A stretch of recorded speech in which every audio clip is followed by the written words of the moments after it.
You're listening to the July 21st, 2016 edition of the SurfWatch Cyber Risk Roundup, the weekly podcast that's focused on how the world of cybercrime is impacting business. The SurfWatch Cyber Risk Roundup is brought to you by SurfWatch Labs. Hey everybody out there listening, I am Jeff Peters, SurfWatch Labs editor, here again with Matt Leifus, SurfWatch Labs writer. On this podcast each week, we're going to run through the top 5 trending cybercrime events, advisories, and legal actions based on SurfWatch Labs data and analysis. So I'll jump right into it with the top event of the past week. And of course, this probably isn't going to be a surprise to everyone, but Jeff and I haven't had a chance to really weigh in on this because I think it was actually released while we were kind of on our break. Pokemon Go, I'm sure you've heard of it. Pokemon Go it's being talked about everywhere, and it definitely hasn't all been good. It is a pretty interesting app, though. Have you looked at it? I was playing with my niece and nephew. Yeah, I've been playing with, I played with my friends' kids, and I played with my nephew a few times. It's pretty neat, actually. I think it's pretty cool. Between people carelessly walking into obstacles, causing accidents, and spending half of their day on this app, the new game has been controversial for sure. Now bringing it into our realm of cybersecurity, it has made quite a bit of cybersecurity news. First off, there's been a lot of issues with the data the game collects. Once the game is downloaded, or at least this was initially a problem, I believe they're trying to take care of it. Yeah, I think it's been fixed now. People were complaining that the app gets, quote, full access to the user's Google account. This actually ended up sounding a lot worse than it really was.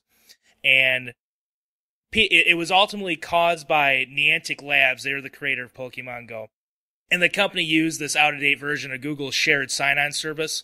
Like I said and Jeff said, we believe the issue has probably been corrected or has been corrected. But mainly why Pokemon Go is really still in news, the servers for Pokemon Go suffered a DDoS attack last weekend. Took down all its servers. Right now there's millions upon millions of people playing Pokemon Go. They didn't get to play, made a lot of news. A hacking group named Poodlecore, they're claiming credit for the attack. And now with this group, Poodlecore, they're a newer group. And their motivation for it, it's one of those things that's going to piss you off because it's kind of like Lizard Squad. They just did it because they could, and they wanted to piss a bunch of people off. Well, they whatever their motivation for it, good job. They knocked it down. The servers are back up, everyone's playing, but that's what happened with that. Everyone's been talking about it. Well, it's funny. I saw a few different memes because if you play the game, half the time it don't load anyways. Yeah. Well, there's so many people on it. DDoS attack or just the server issues. There's also been reports of a fake Pokemon app that's going around in Google Play too. So a lot of anytime you get something popular like this, Jeff and I have said this before, it's going to be targeted in some way. So that's what's happening. Yeah, and while I was on vacation, I went to Rock Fest. They had a bunch of different rock bands there, and just to show how popular Pokemon Go is, I think like Disturbed was playing, and people are headbanging and everything. I look over, there's a guy next to me, big old guy, black shirt, the beard, and I see him stop, pull out his phone, mid-song, catch a Pokemon, go back to headbanging. I was like, wow. No. Yeah. I'm surprised no one jumped on stage. There could have been a Pikachu up at Sing with Disturbed or something. Well, right where the band was, there was a Pokestop, so everyone, and there was probably more people in the crowd playing it than not playing it. At least it seemed like it. There was quite a few DDoS attacks this week. I think you actually just wrote a blog about it for SurfWatch. Yeah, there were 7 different events that made headlines. There are probably more, but there are quite a few. Yeah, there's always a whole bunch of DDoS attacks, but the big ones that make the news, that national news that everyone's talking about. A couple of them that happened this week. U.S. Congress, they suffered a DDoS attack that kept the website from functioning normally for 3 days, and it also affected other sites linked to Congress.gov, such as the U.S. Library of Congress and the U.S. Copyright Office. And this attack started on July 17th. And then there was the Philippines government. I saw, they were all over our SurfWatch Labs data because there were just so many different targets for this Philippines government DDoS attack. I believe this one, people were attributing it to China, right, Matt? Yeah, so it's widely believed that this DDoS attack took place at the hands of China. Right now, the international relations between China and the Philippines are really bad. Some experts are even saying they're on the brink of war. And this conflict, it's over the several newly created islands in the West Philippine Sea. They're intruding into the Philippines' maritime territories. China's trying to claim them to expand on its own maritime territory. What happened was a court ruled in favor of the Philippines for their claim, and this DDoS attack ensued. As a matter of fact, there are 68 government websites that were crippled by the DDoS attack. It's kind of an ugly situation between the two countries right now, and that's what happened. Another big one worth mentioning is WikiLeaks. As everyone probably knows, there's a lot of stuff going on in Turkey right now, a military coup, an attempted coup happened in Turkey, and there's a lot of stuff going there, and WikiLeaks, they got involved because they announced on Twitter that they were going to release leaked information, 300,000 emails and 500,000 documents worth of leaked info, so quite a bit. And after that announcement, WikiLeaks was targeted with a DDoS attack that prevented them, at least for a little bit, from releasing that information. Yeah, and the documents had to do with Turkey's president's political party, the AKP, which in English is the Justice and Development Party. That's what these documents apparently were tied to. It kind of, the DDoS attack, it did prevent them from releasing the data on their schedule on when they wanted to, but like you said, it has been ultimately released, and that apparently is what all the data is. You know, a lot of different DDoS attacks and stuff going on this week. If you want to know more, you can go to the SurfWatch Labs blog, and Matt wrote an article detailing some of the other ones that have happened this month. But moving on, there was an update also just recently on Cici's Pizza. I think we talked about this before me and Matt went on the break the last couple weeks.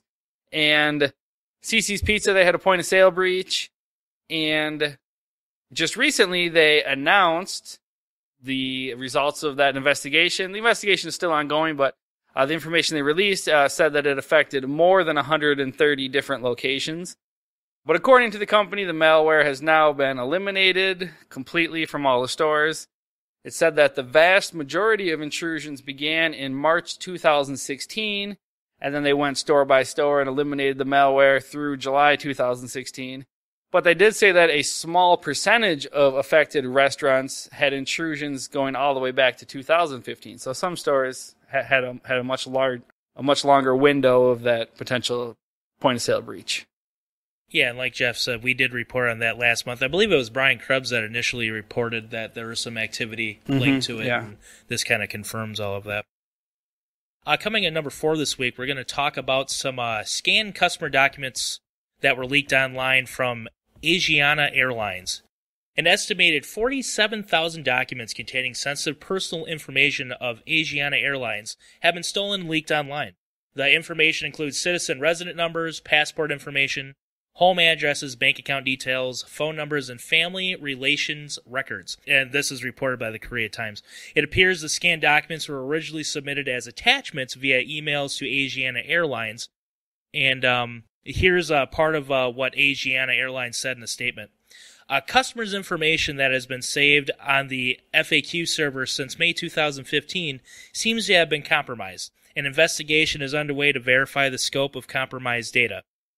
Those affected were customers of Asiana or its affiliates, which includes United Airlines, Thai Airways, Singapore Airlines, and Scandinavian Airlines, and there were a few others as well.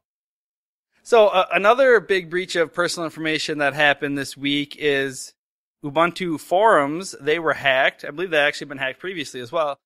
But this week, they announced that 2 million users were impacted by this breach at Ubuntu Forums.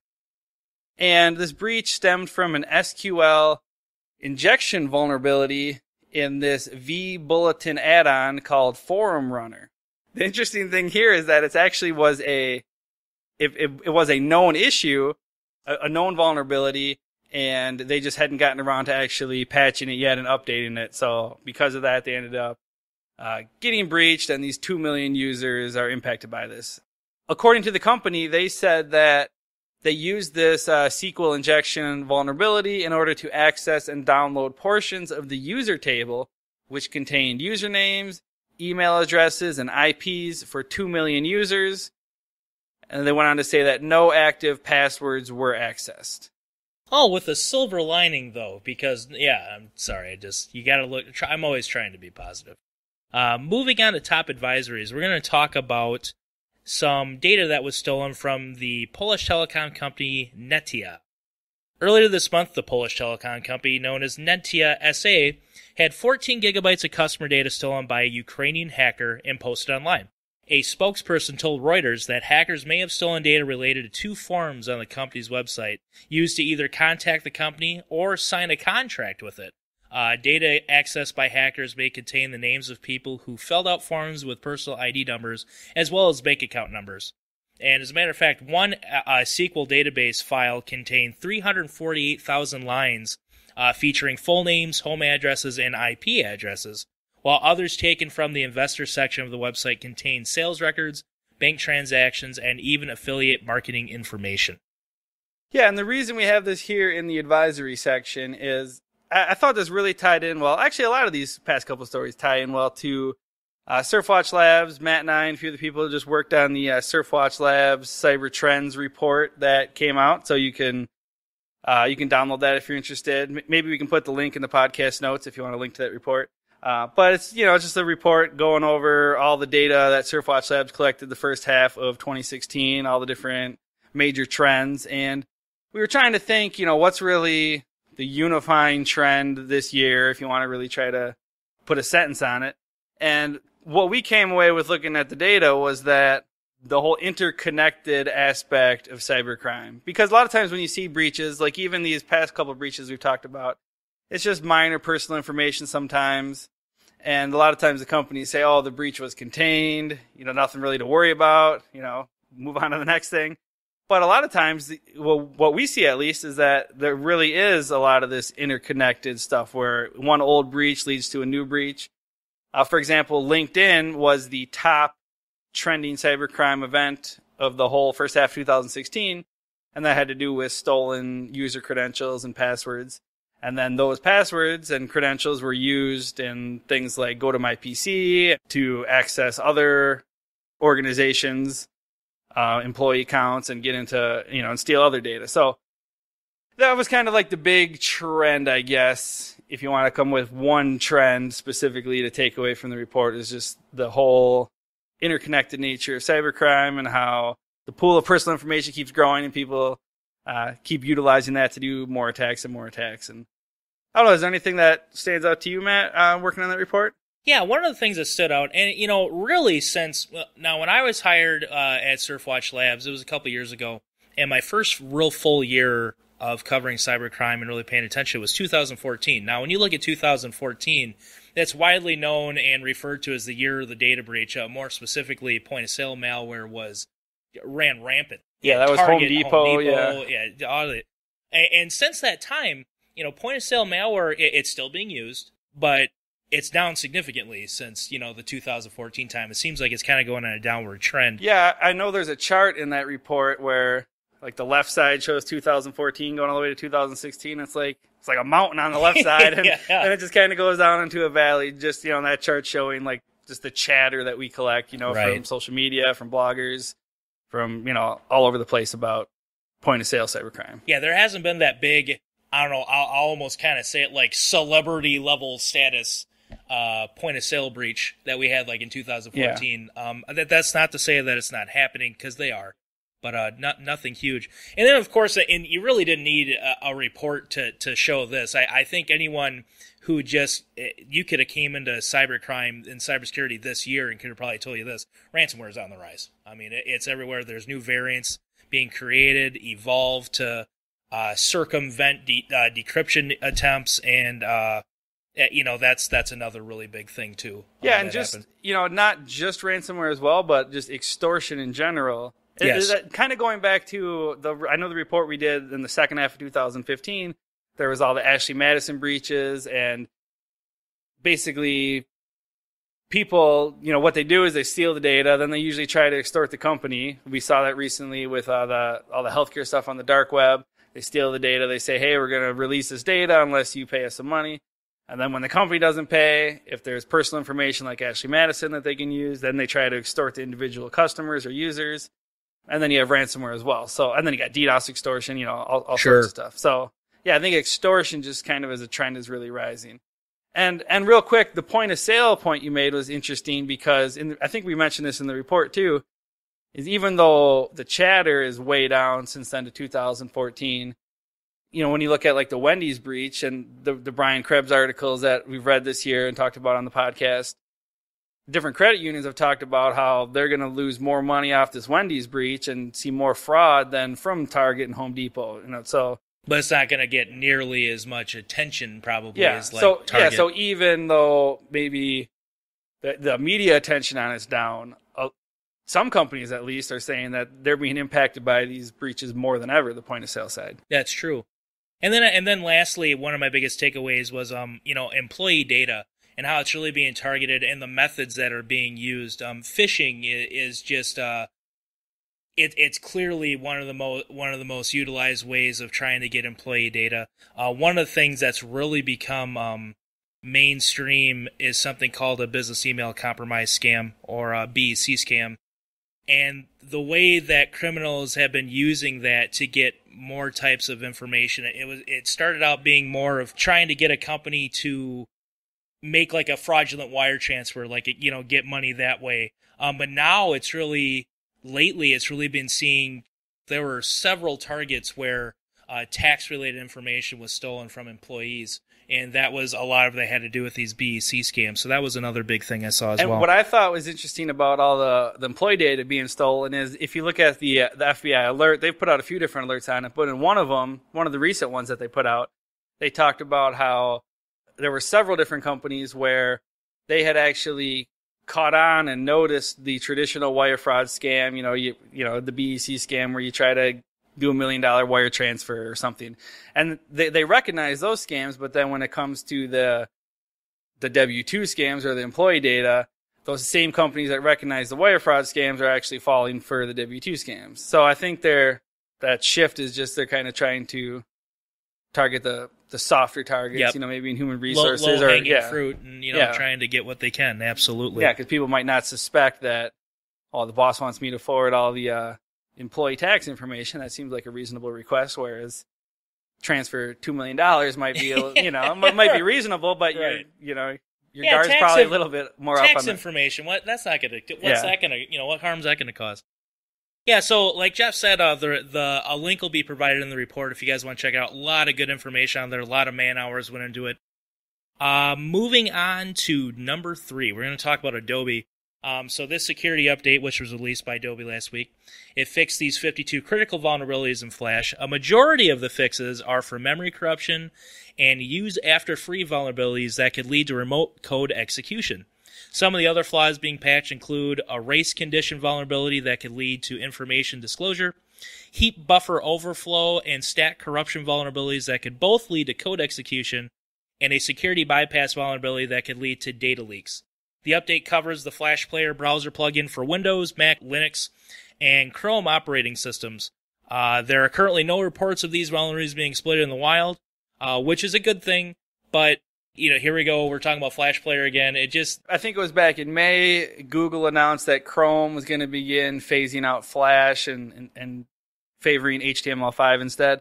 And then just recently, I think I saw an article actually just this morning, it said that Mozilla and Firefox, they're going to be basically doing the same thing that Google is doing with Chrome, and they're going to begin defaulting to HTML5 instead of Flash for video, online animations, games, things like that. And they said that if a user goes to a website where there is no non-Flash option available, then Firefox will still render that site in Adobe Flash. But starting next year, and I believe, I'm not sure what the exact timeline for Google is, but Google's going to do the same thing. Starting next year, Firefox is going to actually ask permission before it goes to Flash. So if there's not a Flash alternative, it's going to say, hey, Flash sucks. you sure you want to use it? And you'll have to click OK. Don't use that, dummy. Yeah. And then another interesting advisory. Funny that everyone's talking about Stagefright again. If everyone remembers, Stagefright had to do with Android and media and images and things and being able to exploit Android devices that way. Well, people are talking about Stagefright again because there's a similar series of vulnerabilities that were discovered in iPhones and Macs, OS X, all that. And I think Graham Cluey, I was reading his article trying to kind of wrap my head around this, and he summed it up real well, so I'll just use his words rather than mine. He wrote that just as with Stagefright, which affected Android users, this attack works because of exploitable bugs in how Apple iPhones and Macs process image files to render a thumbnail. Vulnerabilities in that thumbnail rendering code can be exploited by a maliciously crafted image file to achieve remote code execution on the targeted device. So in short, a malicious attacker could email a malformed image file to you or direct you to a web page where one is embedded, or simply send it directly to your phone via MMS if they know your number.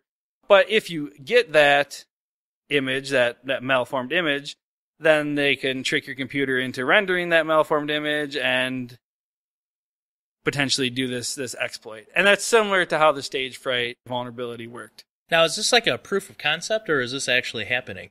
Yeah, I haven't seen anything about it actually happening, but Tyler Bohan of Cisco Talos, he wrote a blog on the different vulnerabilities, and he said that this vulnerability is potentially exploitable through methods that don't even require user interaction, because all these applications, they use media, they use video, they use photos. So a lot of these applications automatically attempt to render images when they are received in their default configurations. So this might not even require user interaction. You might be able to get a message and, exploit it, without even involving the user. And he said that as this vulnerability is believed to be present in all the previous versions of OS X, that obviously the number of affected devices is quite significant. And now that malicious actors know about this, if, you don't have your device updated, then I'm sure that people are going to start implementing it, and we're going to start seeing it more in the wild. And coming at number 5, we have a remote administration software which is being used to spread banking malware. That's always good news. Cybercriminals have managed to compromise the official site of the remote administration software AMI Admin in order to repeatedly spread malware this year, and this is according to research from Kaspersky Lab. And here's what Kaspersky Lab had to say about this. The AMI Admin installer available for download on the manufacturer's official website is basically a dropper Trojan designed to stealthily install a malicious program in the system, while displaying a screen mimicking the installation of a legitimate software. We found out that the dropper was being distributed on a regular basis over several hours on weekdays, and that's the end of the quote.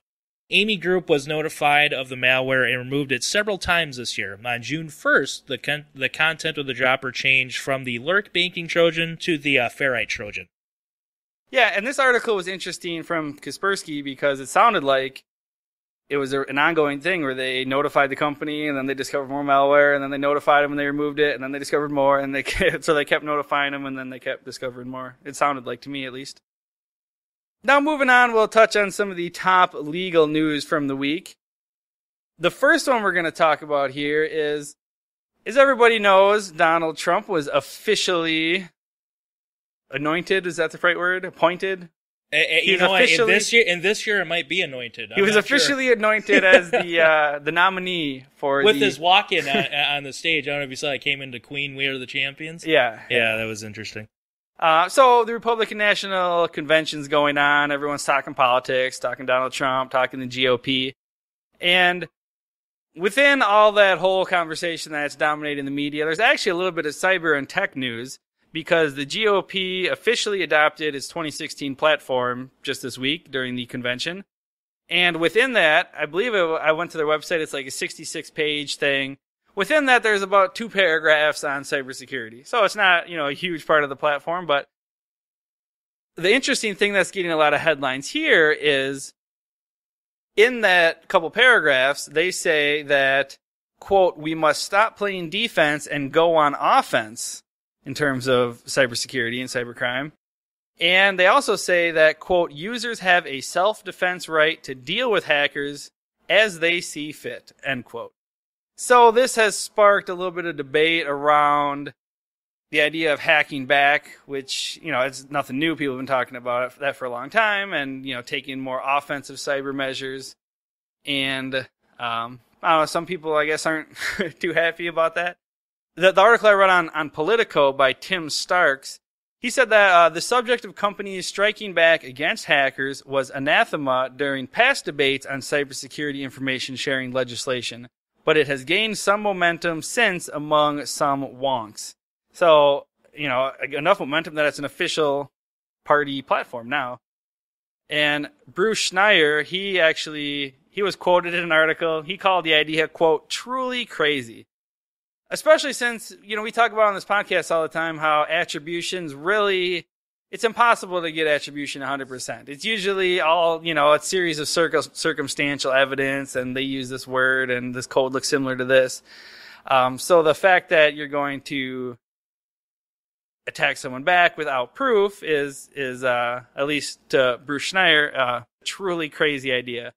He said that we actually don't want citizens to deal with criminals as they see fit.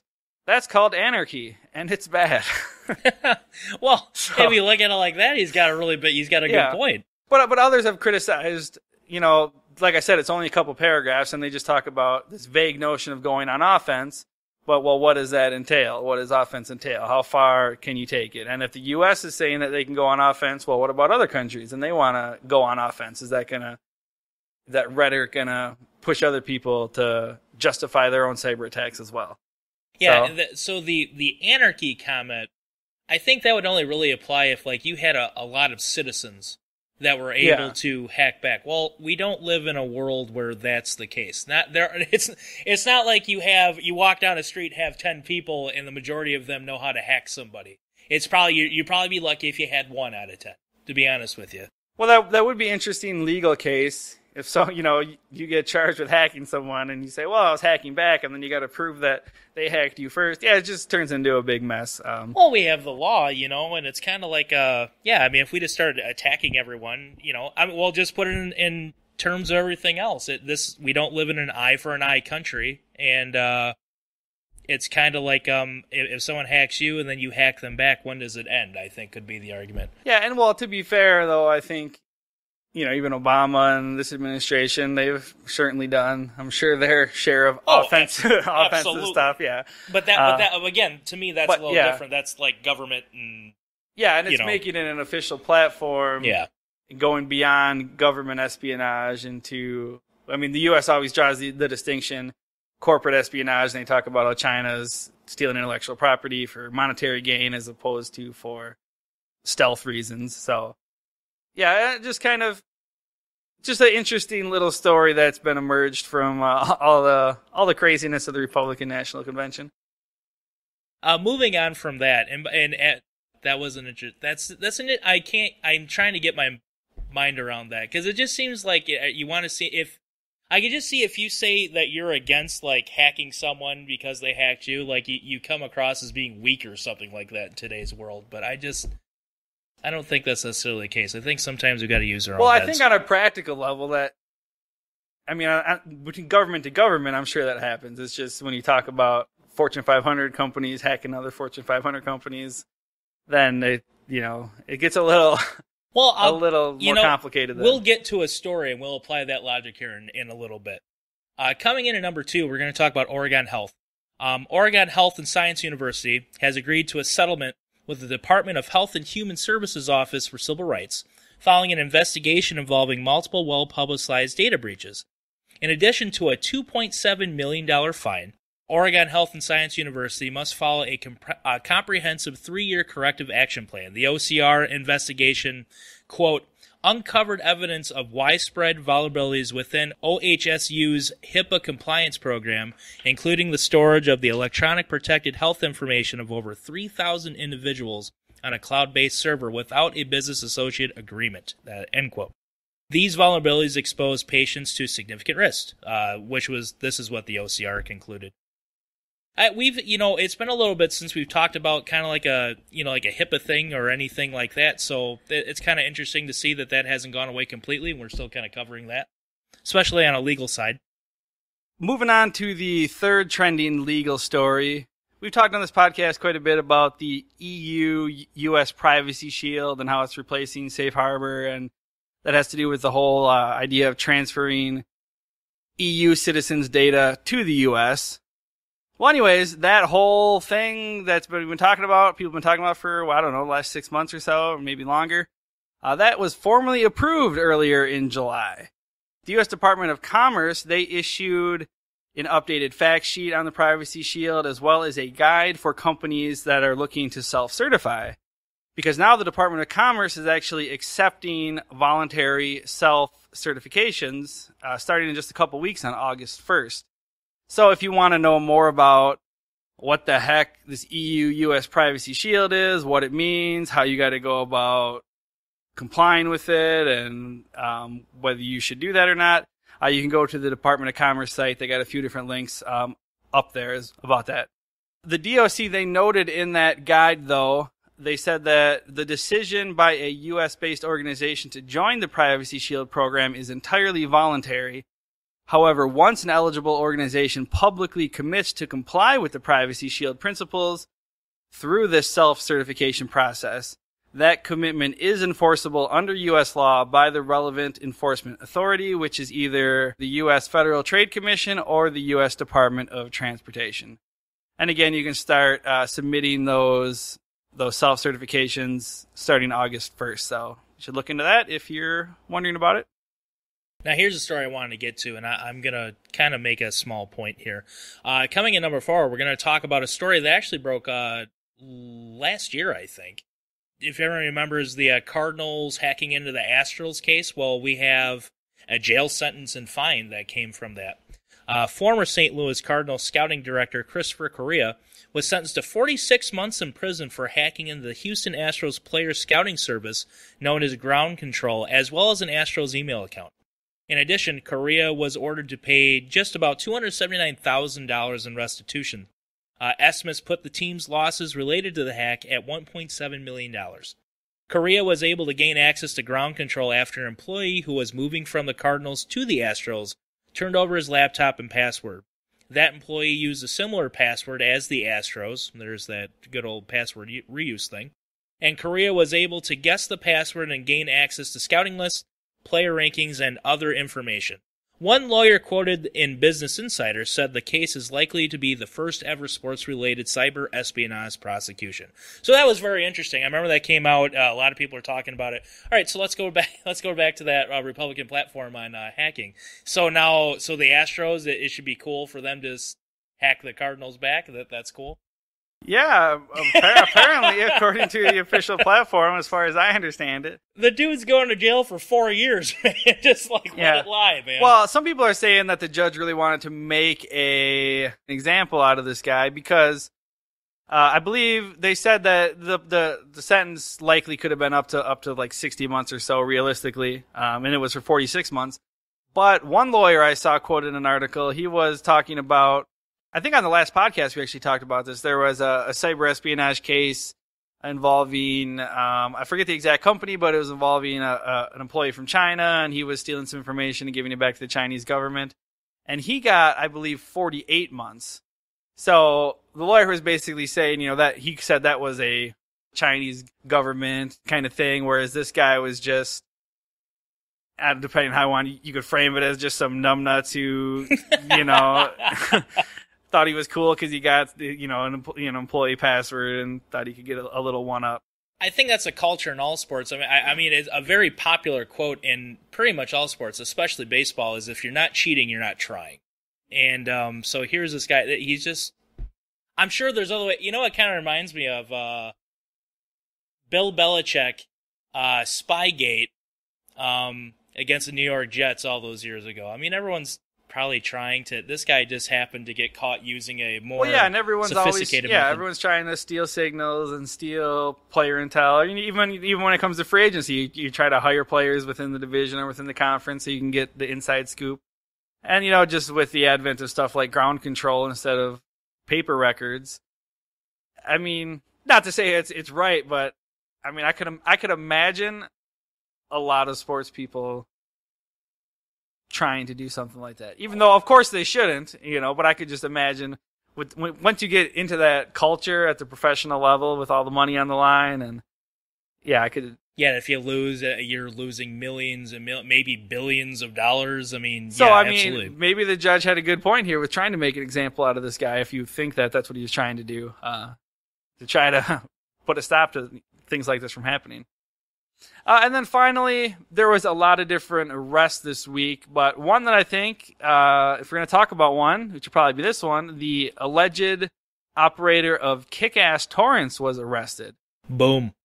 He's from Ukraine, and he was arrested this week in Poland and charged with several crimes related to allegedly running the internet's most visited illegal file sharing site.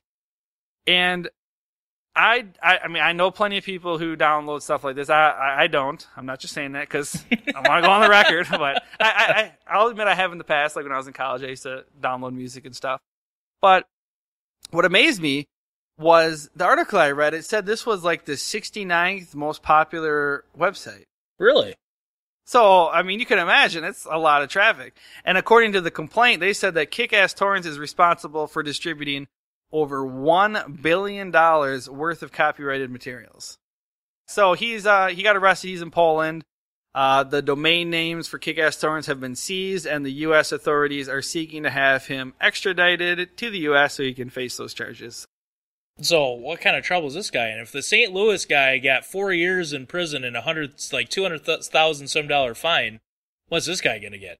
Yeah, well, we'll see what happens with this one. It's always so hard to judge the different cybercrime-related sentences because depending on the country and depending on the case, sometimes it just seems so random. Yeah, right. I agree. Well, that wraps up this week's top trending cybercrime events, advisories, and legal actions. Before we wrap up the podcast, though, we have our funny story of the week. So like I said, to start things off in the podcast, Jeff and I were off the last couple weeks. And we didn't really have a chance to dive into this phenomenon that is Pokemon Go. When I was looking around for some information on it, I came across some of the most asinine ways people have been injured and just causing disruption from the I don't know if it's like this everywhere, but around here there's signs all over. It says, catch your Pokemon later. Don't. Yeah, Jeff and I live really close to an interstate, and on some of the electric signs that have come up, there'll be a message that'll say, yeah, Pokemon, like no Pokemon, or things like that. There's even some buildings that are even putting up signs saying like, yeah, don't come here with your Pokemon Go. But here are 4 of the most asinine ways I saw people get hurt or cause disruption from Pokemon. It's not in any particular list, but I'm going to try to put it from least to greatest impact in my mind. So the first one I saw had to do with, we had this ex-Marine. He crashed his younger brother's car into a tree while playing Pokemon Go. According to reports, the man was desperately trying to catch a Lapra, which I'm now, forgive me, we're probably going to catch some flack. I'm not very familiar with Pokemon, so... This is my first time playing Pokemon, but I'm up to level 12. You're up to level 12? Which is impressive to me, maybe not... I caught a lot at the rock concert because we were just sitting, because you got to sit there waiting for the bands, yeah. Well, I just want to make sure if I say something wrong, forgive me. I'm trying my best. But this Marine ended up breaking his ankle, had some cuts on his leg, and most importantly, he didn't catch his Pokemon, which is kind of a bummer. Next we have, this is in Canada, a man backed his car into a police cruiser while playing Pokemon Go. The police had been observing the car as was driving erratically throughout the parking lot. Doesn't that kind of defeat the purpose of the game, though, to drive and catch the Pokemon? Aren't you supposed to get your butt outside and walk and find them? Well, I'm just saying. I found out I had to get groceries last night. Not to get too much into my personal life, but I found out, because I ran out of Pokeballs, so I was like, what do I do? Yeah. So I found out that if I do the proper loop, I can pass 5 Pokestops on the way to the grocery store and back. Oh, so that means I got to, drive into this parking lot, stop and spin it, go to the grocery store, come down this street, yeah. Wow. So I could see, yeah, don't do it and drive. Don't do it, okay. Pull over at least. Next, we have a girl from Pennsylvania. She was hit by a car while playing Pokemon Go while she was crossing a busy highway.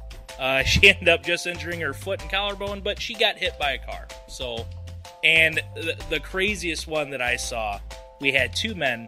They actually fell off a cliff overlooking the Pacific Ocean. The men broke through a fence in search of Pokemon. Both men ended up falling more than 50 feet. Luckily, no one was killed. They fell off a cliff, Jeff, looking for a Pokemon. That's insane. Were they just looking at their phone? Like, they were just looking at like straight out of a cartoon? Yeah. One guy actually fell 90 feet off that, and he lived. So, but just pay attention where you're going when you're playing the game. It is a lot of fun. The kids enjoy it. Adults enjoy it, too. Just be careful. And that wraps up this week's SurfWatch Cyber Risk Roundup. The SurfWatch Cyber Risk Roundup is brought to you by SurfWatch Labs. SurfWatch Labs help organizations and service providers quickly establish a strategic cyber threat intelligence operation that drives more effective use of their tactical defenses. For interviews with cyber experts, check out SurfWatch Labs' other podcast, The Cyber Chat. And for more information on cyber threat intelligence, check out surfwatchlabs.com.